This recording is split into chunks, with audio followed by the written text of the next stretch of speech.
श्री स्वामी समर्थ. नमस्कार मंडळी, स्वागत आहे तुम्हा सर्वांचं आपल्या मराठी यूट्यूब चॅनलमध्ये. स्वामी महाराजांच्या कृपेने तुमच्या सर्व चांगल्या इच्छा पूर्ण हो, हीच स्वामींच्या चरणी प्रार्थना करते आणि आज या नवीन व्हिडिओला सुरुवात करते. आज आहे 5 ऑगस्ट, वार सोमवार, आणि आजपासून पवित्र श्रावण हा महिना सुरू झालेला आहे आणि तब्बल 71 वर्षानंतर हा योग जो आहे तर तो आलेला आहे. श्रावण महिन्याच्या पहिल्याच दिवशी सोमवार आले आहेत आणि आपण श्रावण महिन्यामध्ये सोमवारचं व्रत करत असतो, कारण भगवान महादेवाला सोमवार हा दिवस समर्पित आहे. आपल्या हिंदू धर्मामध्ये प्रत्येक दिवस हा कोणत्या देवांना समर्पित केला जातो. आज श्रावण महिन्याचा प्रारंभ झाला आहे, सोमवारसुद्धा आहेत आणि यामुळे या श्रावण महिन्याचं महत्त्व यावर्षी खूप अधिक पटीने वाढलेलं आहे. आपल्या सनातन धर्मात श्रावण महिन्याचे विशेष महत्त्व आहे. या महिन्यामध्ये आपण भगवान शंकरासोबतच माता पार्वतीची सुद्धा पूजा केली जाते. महादेवाला प्रसन्न करण्यासाठी आपण सोमवार दिवशी व्रतसुद्धा करत असतो. श्रावण सोमवारचे व्रत केल्यास आपल्याला अपेक्षित फळ मिळते, तसेच सर्व प्रकारचे दुःख संकट हे दूर होतात. त्याचबरोबर या श्रावण महिन्यामध्ये ज्योतिषशास्त्रानुसार काही उपायसुद्धा करण्यासाठी सांगितले जातात. आज या व्हिडिओमध्ये मी तुम्हाला एक अतिशय प्रभावी आणि सुंदर असा उपाय सांगणार आहे. या श्रावण महिन्यामध्ये फक्त एकदा आपल्याला नंदीच्या कानामध्ये हे 2 शब्द बोलायचे आहेत. हे 2 शब्द बोलताच तुमची इच्छा ही 100% ताबडतोब पूर्ण होईल. जे तुमच्या नशिबात नाही ते सुद्धा तुम्हाला मिळेल. साक्षात महादेव प्रसन्न होऊन तुमच्या मनातील कठीणातील कठीण इच्छा ही पूर्ण होईल. असा हा उपाय आज या व्हिडिओमध्ये मी तुमच्यासोबत शेअर करणार आहे. त्यामुळे तुम्ही हा व्हिडिओ स्किप न करता शेवटपर्यंत पाहत राहा. चॅनलवरती नवीन असाल तर सबस्क्राईब करा आणि असेच माहितीपूर्व नवनवीन व्हिडिओ पाहण्यासाठी बेल आयकॉनला प्रेस करा, म्हणजे जेव्हा कधी मी नवीन व्हिडिओ अपलोड करेल त्याचं नोटिफिकेशन सर्वात अगोदर तुम्हाला भेटेल आणि तुम्ही एक पण व्हिडिओ मिस करणार नाही. तर पहा, मी तुम्हाला जो उपाय सांगणार आहे तर हा उपाय आपल्याला श्रावण महिन्यामध्ये करायचा आहे. श्रावण महिन्यामध्ये जेव्हा तुम्हाला शक्य होईल तेव्हा तुम्हाला हा उपाय करायचा आहे, कारण श्रावण हा संपूर्ण महिना अतिशय पवित्र मानला जातो. हा संपूर्ण महिना भगवान महादेवाला समर्पित आहे, म्हणून या संपूर्ण महिन्यामध्ये तुम्ही हा उपाय कधीही करू शकता. परंतु जर तुम्हाला सोमवारच्या दिवशी हा उपाय करणं शक्य झालं तर आवर्जून तुम्ही या श्रावण महिन्यामध्ये कुठल्याही सोमवारी हा उपाय करू शकता. यावर्षी श्रावण महिन्यामध्ये 5 सोमवार येत आहेत, तर या 5 पैकी तुम्हाला ज्या सोमवारी शक्य होईल त्या सोमवार तुम्ही हा उपाय करू शकता. परंतु आता बऱ्याच जणांना सोमवारी हा उपाय करणं शक्य होणार नाही, अशांनी या महिन्यातील कोणत्याही दिवशी तुम्ही हा उपाय करू शकता. तर आता आपल्याला हा उपाय का करायचा आहे?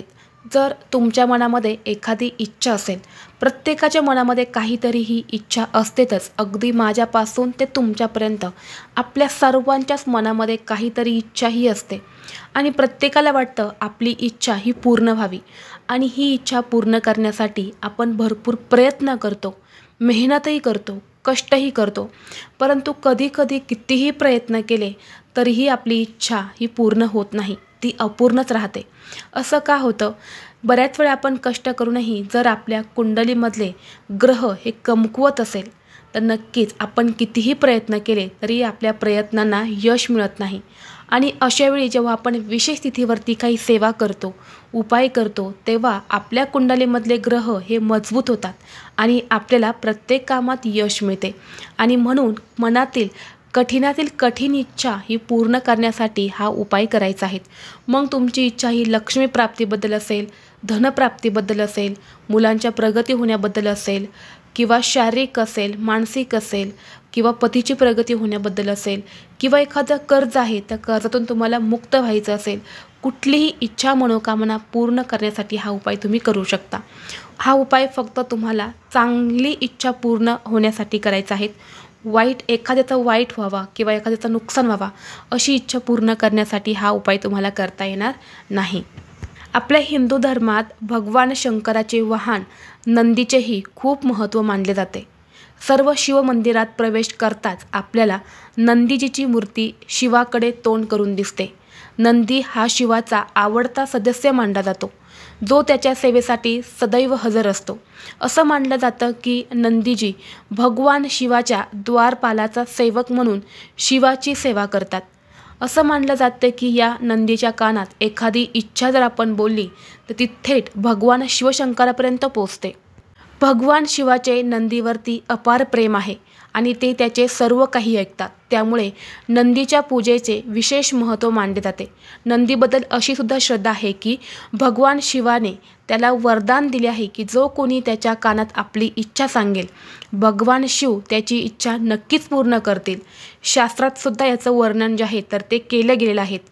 पौराणिक ग्रंथानुसार भगवान शिव बहुतेक वेळा ध्यानात लीन असत आणि भगवान शिवाच्या ध्यानात कोणत्याही प्रकारचा अडथळा येऊ नये त्याचे गण नंदीजी नेहमी भगवान शंकरांची सेवा करत असत आणि त्यांच्या तपश्चर्येदरम्यान जो कोणी भगवान शिवांना भेटायला यायचा तो नंदीच्या कानात त्यांचे शब्द किंवा इच्छा जी आहे तर ती सांगायचा। नंदीजींच्या कानात भक्तांनी सांगितलेली इच्छा थेट भगवान शिवापर्यंत पोहोचवायचे आणि भगवान शिव ते पूर्ण करायचे आणि त्यामुळेच आजही भक्त आपल्या मनोकामना पूर्ण होण्यासाठी नंदीजीच्या कानात बोलतात। पण जेव्हा आपण ही इच्छा सांगतो तेव्हा ती इच्छा सांगण्याचे सुद्धा काही नियम आहेत, काही प्रभावी असे शब्द आहेत। ते शब्द बोलल्यानंतरच तुम्ही तुमची इच्छाही सांगू शकतात आणि तीच इच्छा ही तुमची पूर्ण होऊ शकते।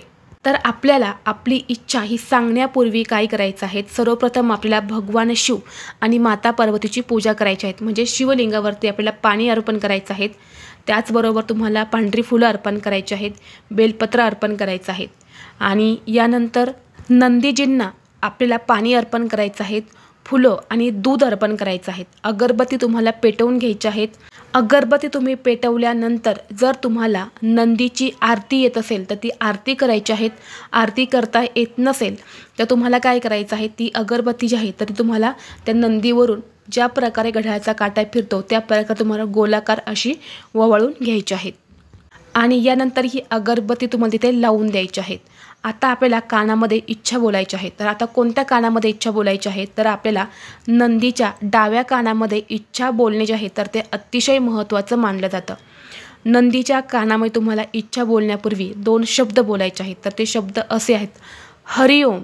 हरिओम हा शब्द तुम्हाला म्हणायचा आहे आणि यानंतर तुमची इच्छा जी आहे तर ती तुम्हाला व्यक्त करायची आहे। असं केल्याने तुमची इच्छा ही भगवान शंकरापर्यंत लवकर पोहोचते असं म्हटलं जातं। आता नंदीच्या कानात तुम्ही इच्छा सांगतात, तुम्ही नंदीच्या कानात जे काही बोलणार आहे तर ते इतर कुणालाही ऐकता येणार नाही हे ध्यानात ठेवायचं आहे। म्हणून तुमची इच्छा अगदी हळूवारपणे तुम्हाला स्पष्टपणे सांगायची आहे। जेव्हा तुम्ही तुमची इच्छा सांगतात तेव्हा तुमचे ओठ जे आहे तर तुमच्या दोन्ही हाताने तुम्हाला लपवायचे आहेत, जेणेकरून इतर कोणीही तुमची इच्छा सांगताना पाहू शकणार नाही किंवा तुमची इच्छा ही ऐकणार नाहीत। कोणाचाही नुकसान करू नये किंवा चुकीचे वागू नये। नंदीच्या कानामध्ये कोणतेही वाईट शब्द तुम्हाला बोलायचे नाही। तुमची इच्छा म्हटल्यानंतर नंदी महाराज आमची इच्छा पूर्ण करा असं तुम्हाला नक्की म्हणायचं आहे। हरिओम हा शब्द म्हणायचा, यानंतर तुमची इच्छा सांगायची आणि यानंतर इच्छा सांगून झाली की नंदी महाराज आमची इच्छा नक्की पूर्ण करा असं तुम्हाला म्हणायचं आहे। फक्त एकाच वेळी तुम्हाला इच्छा सांगायची आहे, डबल तुम्हाला इच्छा सांगण्याची गरज नाही। तर अशा पद्धतीने तुम्हाला श्रावण महिन्यामध्ये कोणत्याही दिवशी हा प्रभावी उपाय करायचा आहे किंवा तुम्ही याला सेवा देखील म्हणू शकता। जर सांगितल्याप्रमाणे शक्य झालं तर श्रावण महिन्यातल्या सोमवारी हा उपाय करण्याचा जास्तीत जास्त प्रयत्न करा, कारण श्रावण महिन्यामध्ये भगवान शिवशंकर हे पृथ्वीवरती येत असतात आणि यामुळे आपण जे काही उपाय सेवा करतो त्याचं आपल्याला फळ जे आहे तर ते मिळत असतं। जर तुम्हाला हा व्हिडिओ आवडला तर लाईक करा, चॅनलवरती नवीन असाल तर सबस्क्राईब करा आणि हा व्हिडिओ आपल्या मित्रपरिवारासोबत शेअर करा। चला तर मग भेटू असंच पुढल्या एका नवीन व्हिडिओमध्ये। तोपर्यंत सर्वांना श्री स्वामी समर्थ।